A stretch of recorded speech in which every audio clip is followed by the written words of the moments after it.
Hi, welcome to Santa Cruz Art League podcast. My name is Anetta. I'm Grace. This is episode number 20. Yes, What are we and talking about? we're getting rowdy in this one. We're off duty, off location. Stay tuned to know more. And this one, I don't know, probably parental supervision advised for this episode. There's something in the air here. I know. Okay, so hope you have fun. Yeah, stay tuned. Yes, we can't just show up on a random couch and not tell people where we are. We are currently at the house of a former Santa Cruz Art League president and one of the biggest supporters of our podcast, Yes, friend of the channel. Friend of the channel, Ed Penniman. So, Over in Ed's living room. round, Ed. a round of applause to Ed. Just a quick mention, he has a solo show at the Museum of Art and History on Front Street in Santa Cruz. It's going to be there until January, so you have a chance to check it out. It looks wonderful. It looks so good. We just had the opening reception for it on Friday of last week, at time of recording. Or I guess when you guys see this, it'll be 2 weeks It'll be ago. 27, yeah. Yeah. But yeah, it was super fun.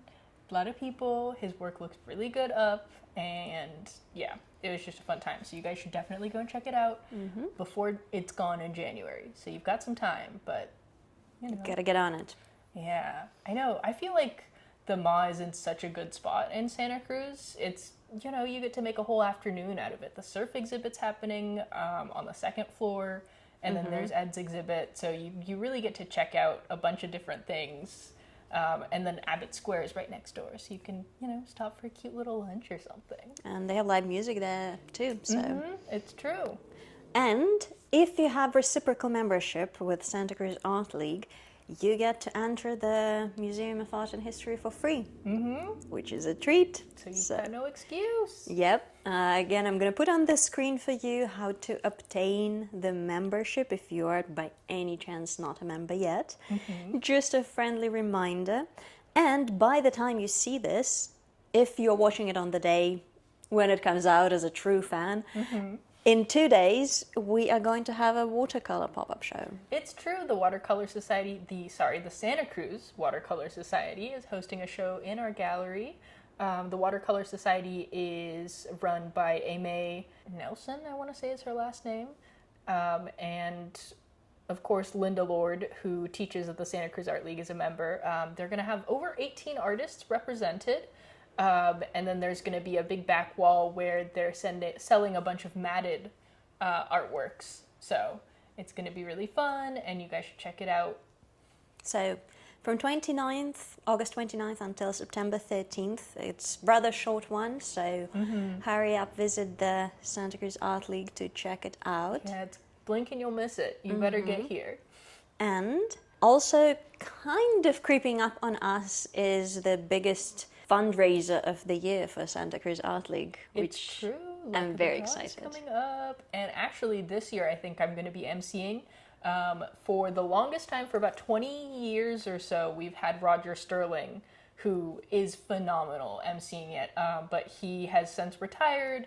And so this year we're going to throw my hat into the ring, and if it doesn't work out, you guys let me know and we'll find somebody better next year. No, I think you're gonna do great. Are you kidding me? I think it's going to be so much fun. Yeah. So be there or be square. If you can't be there, at least donate some of your art so it's like you're there.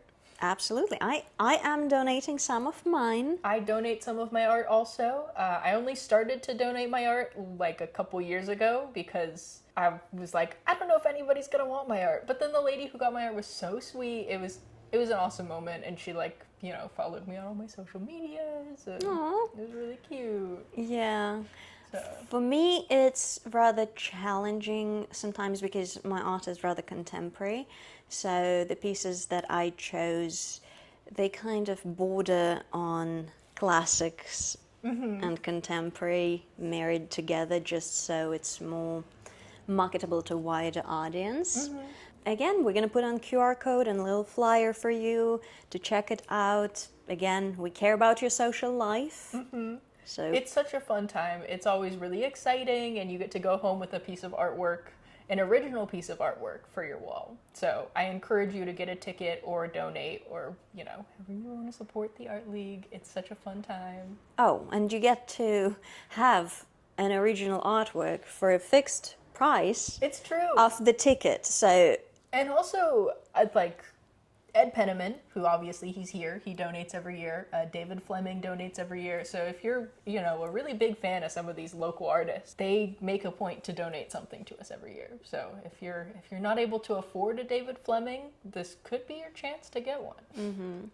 What else can we invite them to? Oh, September 5th is the reception for the Watercolor Society exhibit. So we hopefully see you there. We see you at the Luck of the Draw, where Grace is going to be emceeing. I'm so excited. It's going to be so fun. It's going to be great, and you're the right person for it. If you wanna watch me make a mockery of myself and stumble over all of my lines. Oh, stop it. Stop it. Give Grace some... She's fishing for some compliments. Give her some compliments in the comments. Compliment me, please. Yes.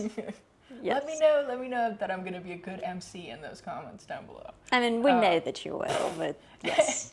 Let's see. And then other things we have going on. The Open Studios preview show is coming up. So that's going to be really exciting. If you guys have not done an Open Studios before, which at the very end of September, last weekend of September, is going to be the opening party on Sunday, the last Sunday of September. We'll update you in the next episode because we still have a little bit of time. We've still got some time. But yeah, Open Studios is so fun. There's like over 300 artists participating in it, and then everybody who's doing Open Studios submits one piece to be in our gallery. And so if you're somebody who wants to, make the most of your Open Studios, you can come and check out the gallery and plan where you're going to go. That's a brilliant idea, because I feel like Open Studios is such a massive event for entire California, I'd say. Right. And when you look at the map, there's just hundreds of places, and realistically, for the limited time that it's open, I'm seeing a penis. Sorry. There's a few on that mantle. Yes. There. Yes, there are multiple. What was I talking about? Oh, when you're looking at the map, squirrel. When you're looking at the map, there's just so many spots and with the little previews, so many talented people we have in our county. There are so many places to be. It's hard to narrow it down. Also, not everything photographs well. Yes. Art is meant to be seen in person, and so by getting a little slice of everybody's work in the gallery, you get to show up and see what's there, see what things look like in person. Absolutely. I'm really happy that Art League is doing that. And one exciting thing I found out from Allegra, who is one of the residents at the River Studio, River Studio 116, if you're not following. Why? We spoke briefly at my opening, the opening of my pop-up show, and the topic of Open Studios came up, and I said that I personally have never participated in Open Studios because, well, I'm a young woman and I don't feel safe introducing people to where you live, my place of residence.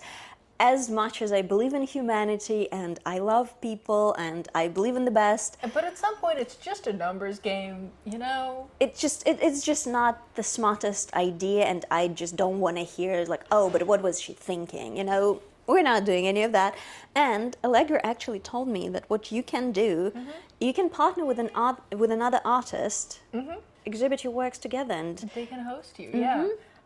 Yes, when you sign up apply to be a part of Open Studios, you have an option to say that I don't have like a physical space that I can let people into, or if you're just not comfortable letting people into your home, which is totally understandable, honestly.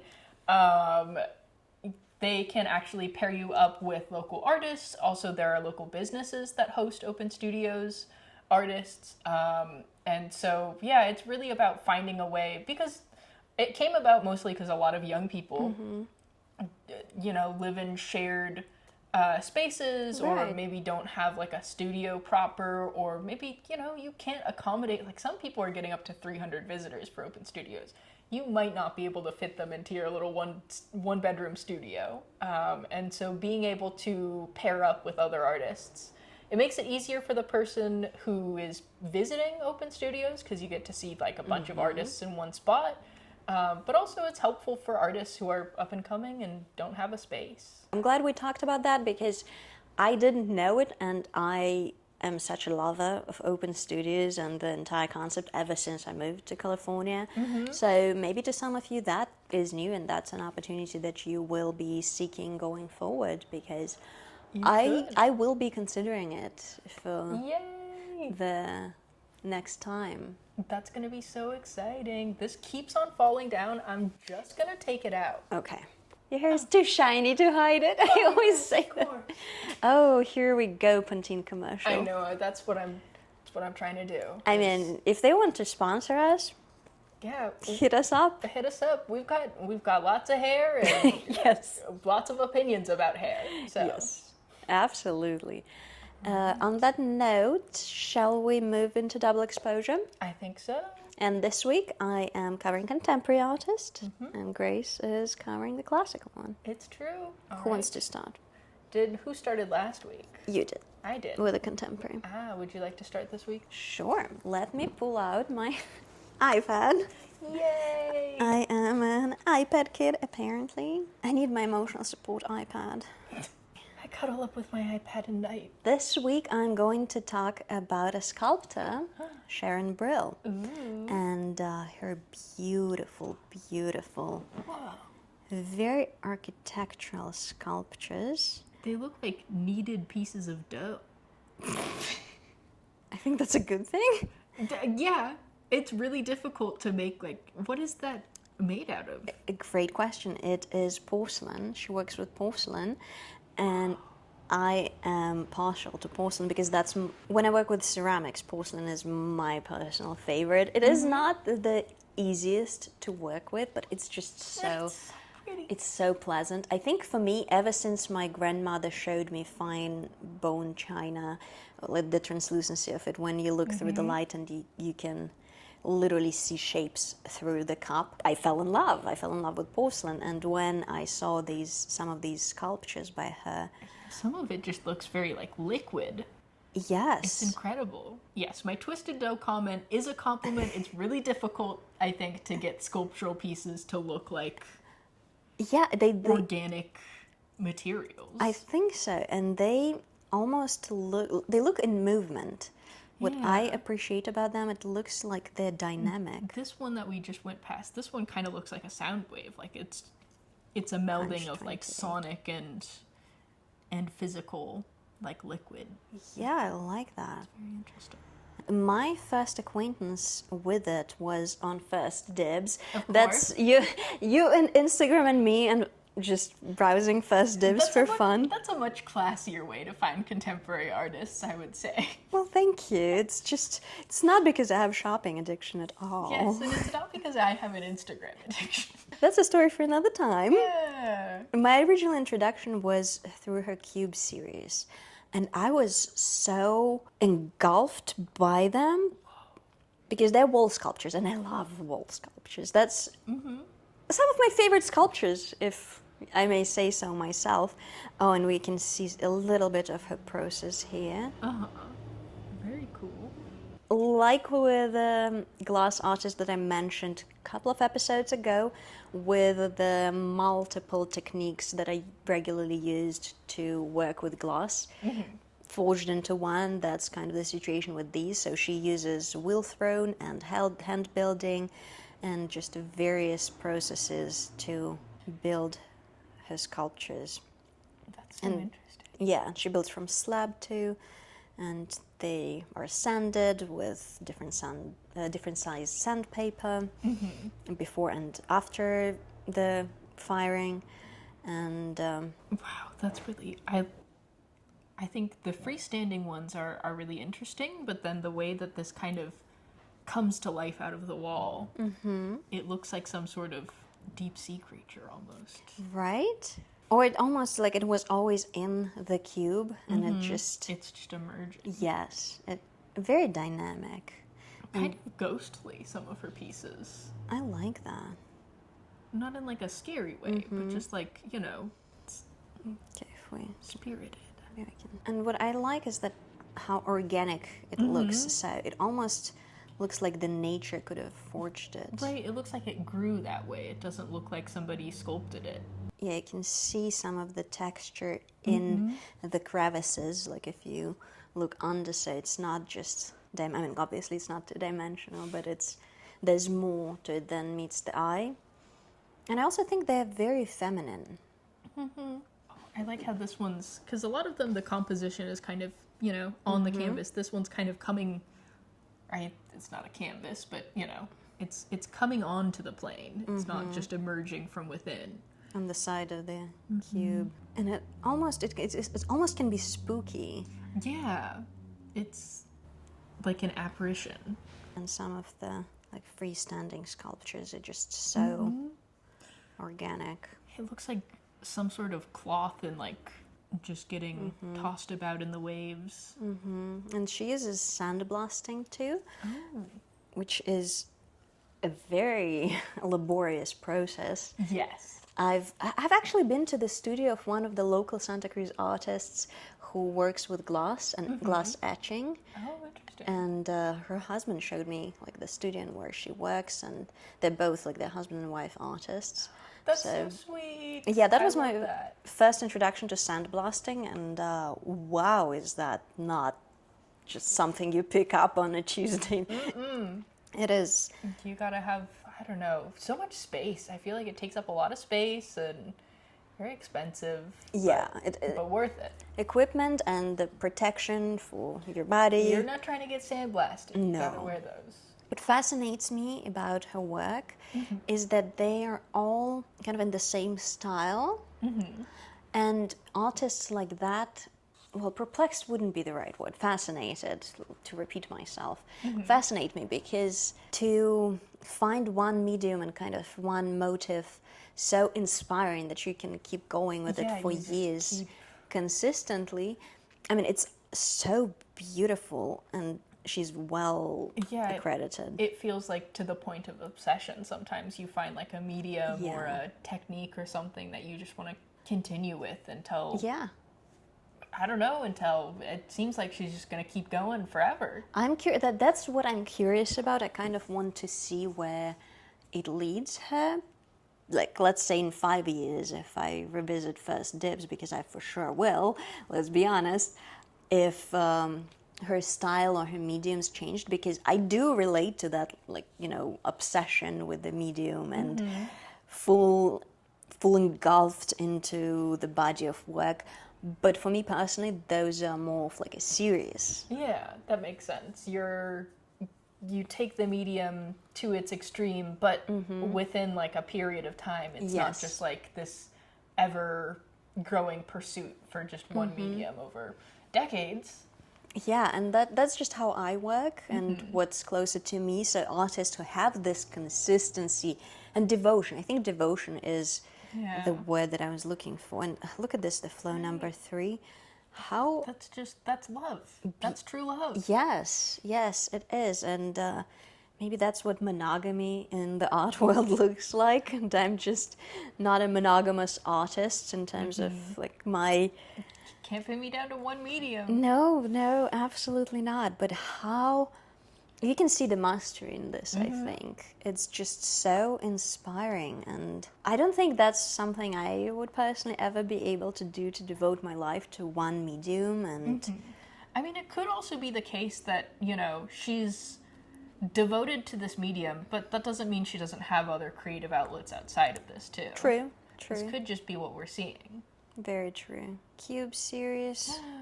Whoa, look at those. Yeah, those are more, you can look at the cube from every single side. And fascinating. I do see a good bit of vaginas. I don't know about you, but it's a little, I'm a big fan. It's a little yonic for sure, but ain't nothing wrong with that. I'm not complaining. Maybe that's why I think it's feminine. Think of, like, ears. Well, to each their own. Cartilage. I do see that. It looks like it would be really difficult to draw in the same way that an ear is really difficult to draw. Yes. But I feel like the shapes of it are so inspiring, and the color, it's just almost, it looks like raw porcelain, but obviously it had been fired. But it almost looks like greenware. It looks like when it's just bone dry, you know? No, to me, it looks like marble. Yes, that's funny you bring this up. Originally, when I just first thought this, I thought it was carved Yeah, I was out like, of oh wow, marble. how'd she carve that? No, she's been sculpting these. Yeah, and those are her wall sculptures, which I'm a big fan of. Yeah, that one looks like somebody just like grabbed a sheet or something and. Yeah, almost like capturing a moment in a still shot. That one's kind of visceral. The way that you can just see into it. It looks like I'm looking into like a body cavity. Oh, for me, it's like looking down someone's throat. Yeah. Very anatomical, apparently. So, yeah, that was my pick for today because I feel like I usually talk about artists where you can vividly see the progression through the years and the variety and change of style. But this one I felt like deserved the spotlight for maybe those people who, I don't know, work with watercolor. And only watercolor. And only watercolor throughout their entire life. Respect. And devote that to the mastery of it. And right. I love that. It's fascinating stuff. All right. Very good. Your turn? My turn. Okay. So, in honor of being at Ed's studio today, and also the prints that we have behind us, the artist that I want to share is Richard Mayhew. He was a friend of Ed Penniman's, and he passed away not too long ago at the age of, I want to say he was 105. Wow. Very long life he lived. But he was born in New York. He was born and raised in the Hamptons in New York. So beautiful area. Apparently his family originally owned a lot of the land in the Hamptons. He is part Native American and Black. And so a lot of his life is largely influenced by his identity in that way. Like his family who owned land in the Hamptons had it possessed or by somebody else. They lost it in court. And so it kind of, circles back to the great tragedy that underlies our nation, where, people are getting their land taken, and now it's the Hamptons. So, it was the Hamptons back then too, but different kind. It's the Hamptons. Anyways, but he was inspired to pursue, or like from a young age, he was really showed a talent for art and illustration that his mother and grandmother were encouraging. And tells a little story that like his mom and grandmother always made sure to have like shopping bags that he could flatten out and draw on when he was little, which is like so sweet. It's so sweet. And then he, the Hamptons is a really beautiful area, so he saw a lot of painters just out and about doing art when he was growing up, and that was the Hudson River School. So our art history nerds might appreciate that little fun fact, but they encouraged him to go into medical illustration. So he was a medical illustrator for a really long time, but he's most well known for his landscapes. So without further ado, let me just bring these in here. So that's some of his work there. How beautiful. Isn't it gorgeous? The style is so distinct. Yeah, he does these really colorful and kind of like jazzy. I don't know. He has just the wonderful mastery of color. It's a really interesting departure from like the traditional landscape that is focused on realism and naturalism.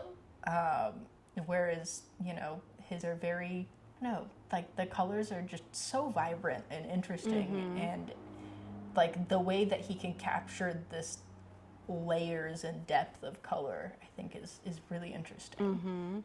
It is almost impressionist alike, but just way more contemporary in the terms of use of color and composition.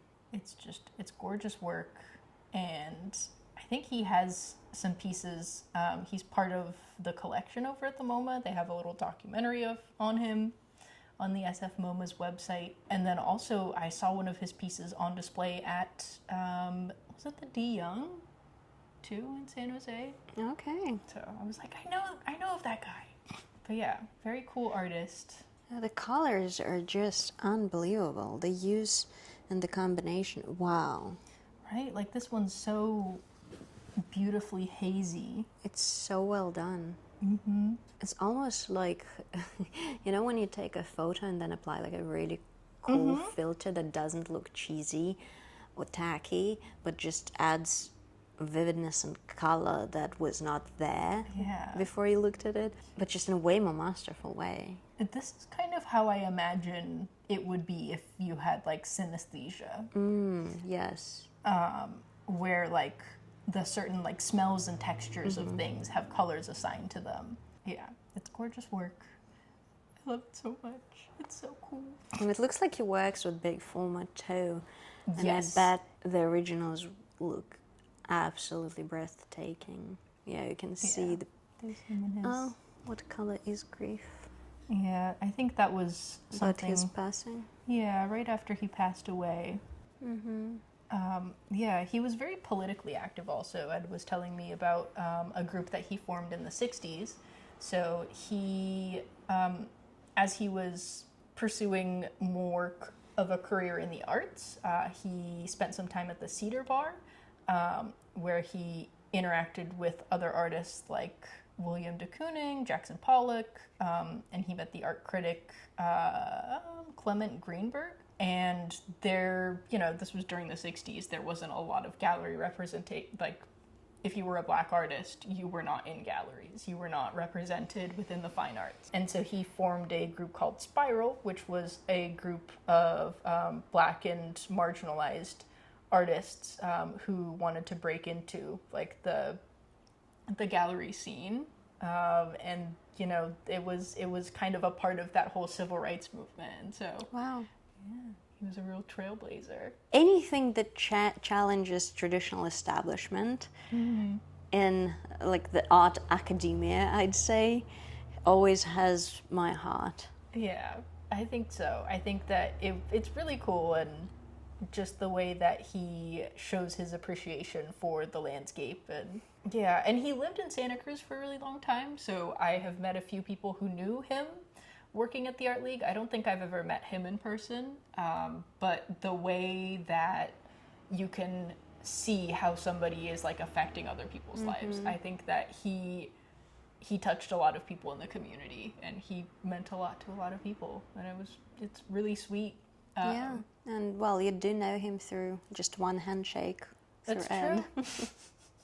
Yeah, and then crazy enough, one of our volunteers, Rodney Harder, I think that he's renting a house from one of Richard Mayhew's family members. So after his passing, we like to hold a community altar every October. And so Rodney was able to arrange us getting a Richard Mayhew piece on loan in our gallery as part of that little tribute.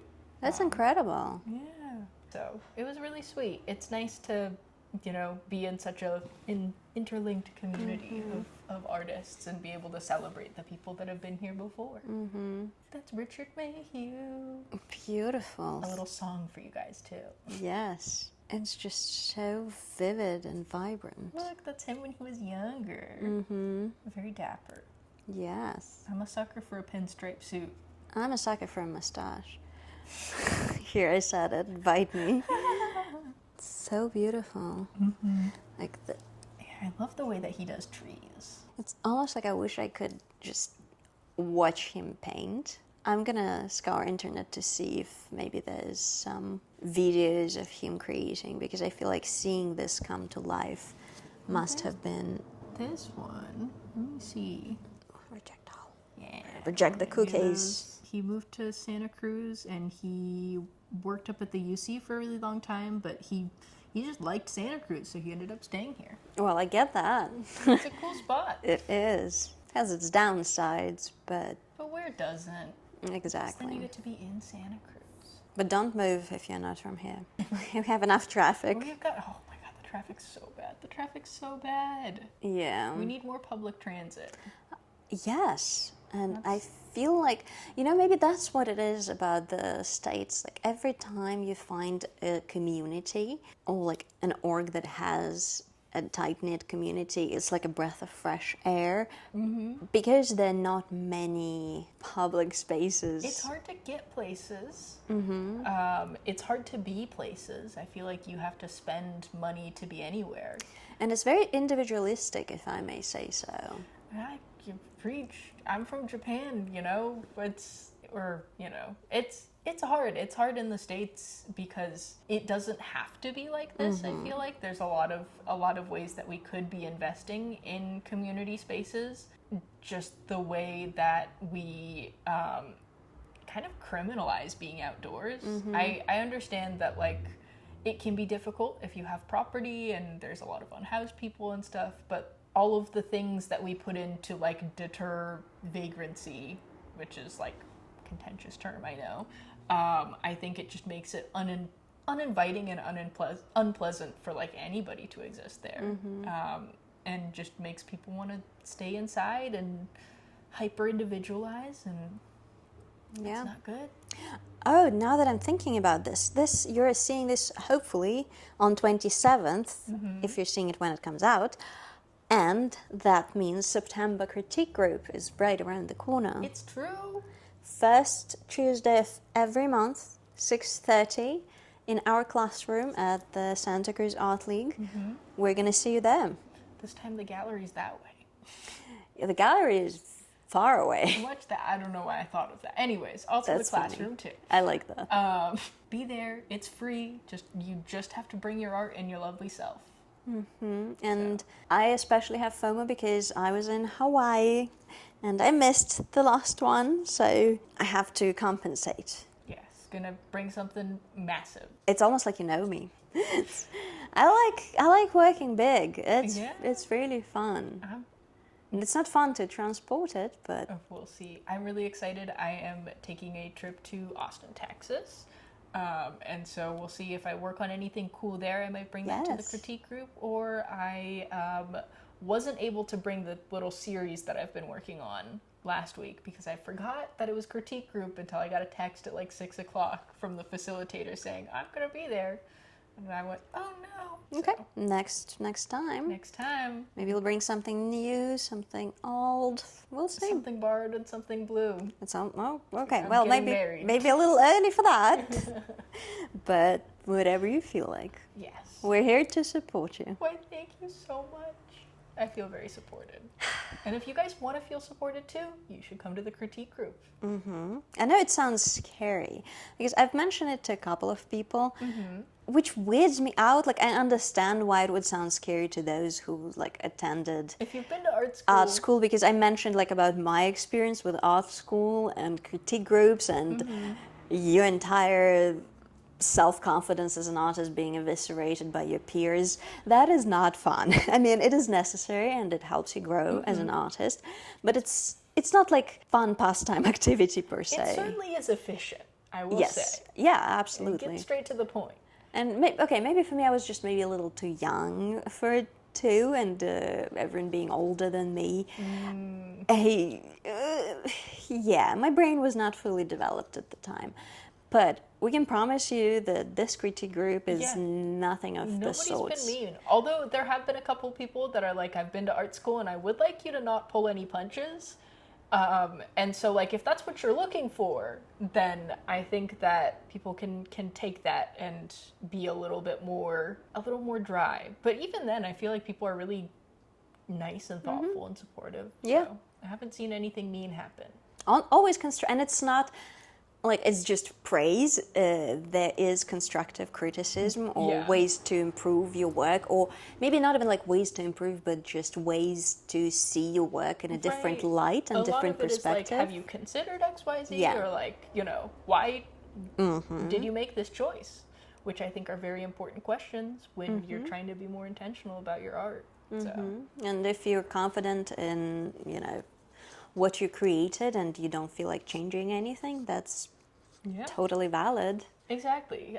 A lot of the questions of like, why did you do this? It's not looking for like I didn't realize that I was doing this and I'm going to change it. Like sometimes you have a reason that you're doing something, and if you can defend it, then That's all you need. I love those questions. Like, bring it on. Oh, yeah. I was born ready. Give it to me. Mm-hmm. So fun. I'm looking forward to it. And I'm looking forward to you coming back from your little trip. How long are you going to be gone for? Exciting. I'm going to be there until the 26th, so next Tuesday is when I'm coming Okay. back. Okay. I'm going to see the Holloway exhibit, and I've heard scary things. Apparently, I'm being taken to get giant mimosas one of the mornings, so Okay. stay tuned. I mean, everything's big in Texas, I've heard. It's gonna be crazy. I might come back with a cowboy hat. Okay, how about next I have a fabulous cowboy hat from like a local Watsonville hat maker. It's a leather,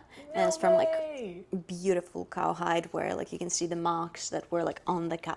It's a work of art. So That's amazing. Okay, now I'm gonna have to. I don't even wear cowboy hats.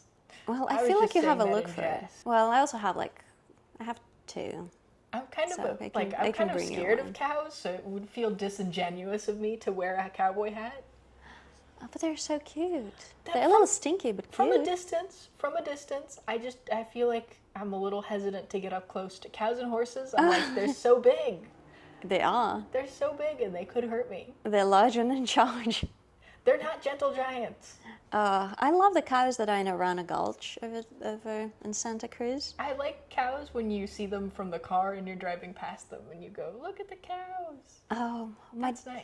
one time I was walking with my dog past those cows, and he was a baby cow or calf, and it looked exactly like my dog, just a cow. And my dog, he crawled to him. He was like whining and licking the little that's so baby cow. sweet. It was adorable. I have a video. I might put it on the That's so screen cute. for you. So I'm a Okay. big fan. I was not wearing my cowboy hat though. Calves are okay. I can deal with calves. Cows?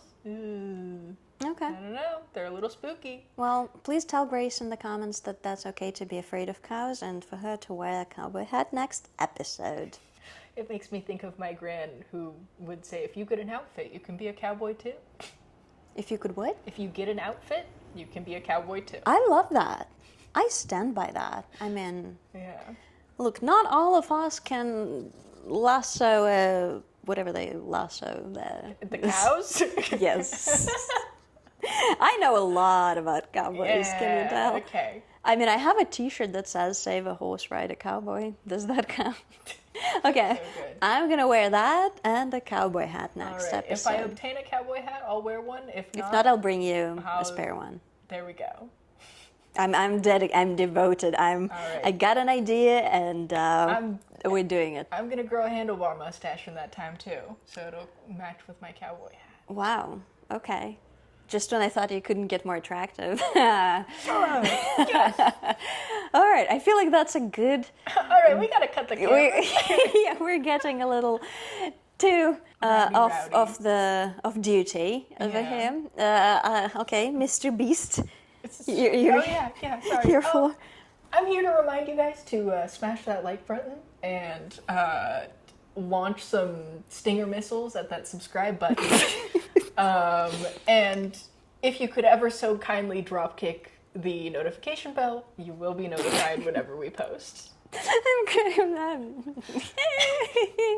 I'm crying. Like, I was trying so hard, but That's okay. I'm crying. She made me cry.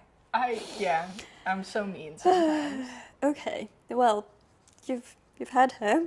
Please do what she says. Kindly. Or else I will dropkick you. Oh, okay. Time to go. Thank you. Go. Thank you for 20th. tuning. Yes, happy 20th episode. Thank you for tuning in, and we'll see you in the next one. Bye. Peace. Oh, we're just in a silly, goofy mood today. Yes. I cover myself. Let us for cross our legs a couple more times. And... Okay. Okay. Beautiful. Let me wipe the screen down. Very scientific. Now that's an engineer right there. I make do with what I have. I even have an art piece about it. His calves are in my blood, not literally, but figuratively speaking. I'll ask you to show me how once Yeah. we're done here. But for today, you guys can see my hair again. Oh,